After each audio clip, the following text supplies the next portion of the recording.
Hello, guys and gals. This is Blake Morrow, and you are listening to the Daily Roundup webinar. I hope everybody's having a great trading session. I know it's extremely slow, and it's a little frustrating that things aren't happening. Yes, I get it.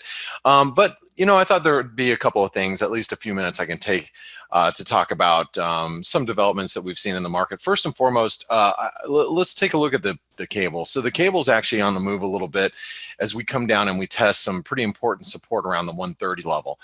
I'm not trading the cable per se, not right now. What I'm really looking for a little bit longer term is, you can see this wedge, if you will. I'm more interested in this wedge. Let me get rid of this trend line right there. I'm more interested in this wedge and what we're doing here. While we're in the apex of it, I'm not so much interested in it. But seeing it fail up above the 130.50 level is a little bit something to pay attention to if you do have the cable on your radar, in my opinion.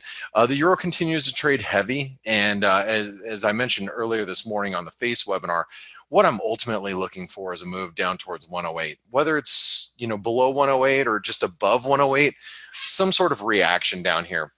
The fact that it is trading so heavy leads me to believe that instead of this, what we're probably going to see, and let me move this trend line just a little bit here.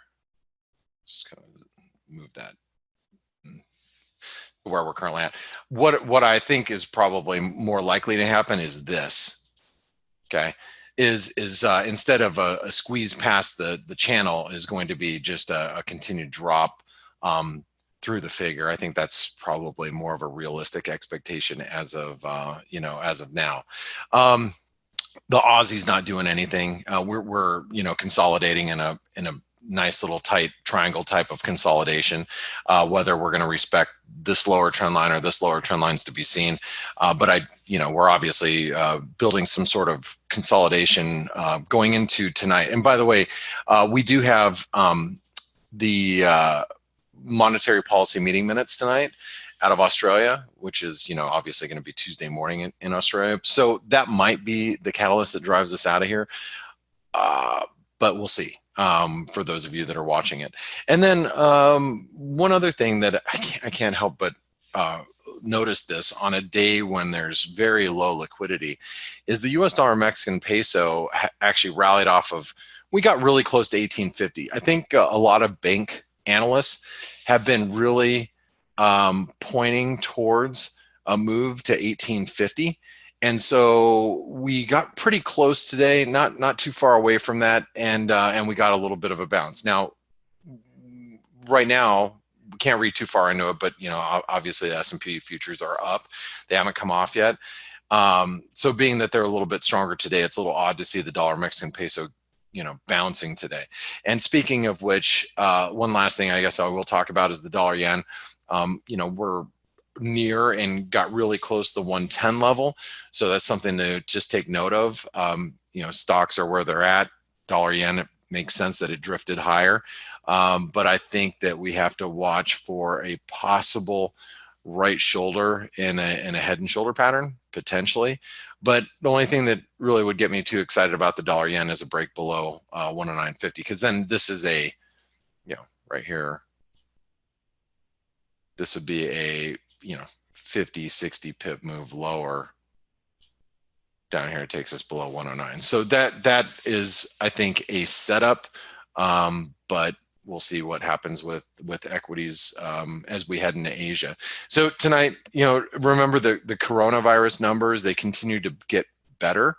I still, as I said earlier this morning, I still think that that the lack of economic activity is going to start to weigh in on this quarter's growth, especially in Asia, and quite possibly bleed in the United States. And with a lot of supply chains down, a lot of Chinese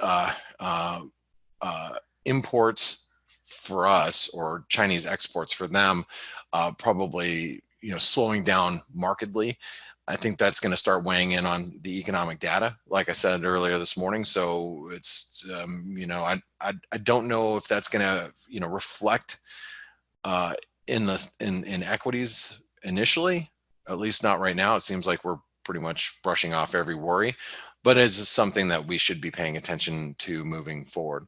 And as we said earlier on the FACE webinar, Japanese GDP growth has been downgraded. Same with Singapore. China, even though they haven't admitted it, they think that we haven't gotten anything really official, but once we start getting some weaker projections for GDP growth in that region of the world, maybe it will have a little bit of a negative effect on equities. So it's something to think about. Guys, I also wanted to mention one last thing. If you are a ForexAnalytix subscriber, okay, if you're a ForexAnalytix subscriber, and you use MT4, so MetaTrader 4 or MetaTrader 5, either MT4 or MT5, if you are interested in beta testing our automated patterns in play, do us a favor, send us an email at support@forexanalytix.com, or you see this, when you're logged in, this little chat icon right here. You can talk with some of our staff. Tell them that you are interested. You are a ForexAnalytix subscriber. Whether you're using the light or premium version doesn't matter, but you do have to be a ForexAnalytix subscriber. If you want to beta test either in demo or in a live environment, I would probably suggest demo while you're beta testing. We're going to offer that to you. So if you have to be a ForexAnalytix subscriber to try out our automated patterns in play for MT4 or MT5. So make sure you reach out to us if you would like to be on that list of beta users. We're going to extend that out for a few lucky traders. So thanks guys for tuning in. I hope everybody has a wonderful rest of your day. Hopefully this week will get a little bit more exciting, and I will see you tomorrow morning on the FACE webinar. Thanks everybody.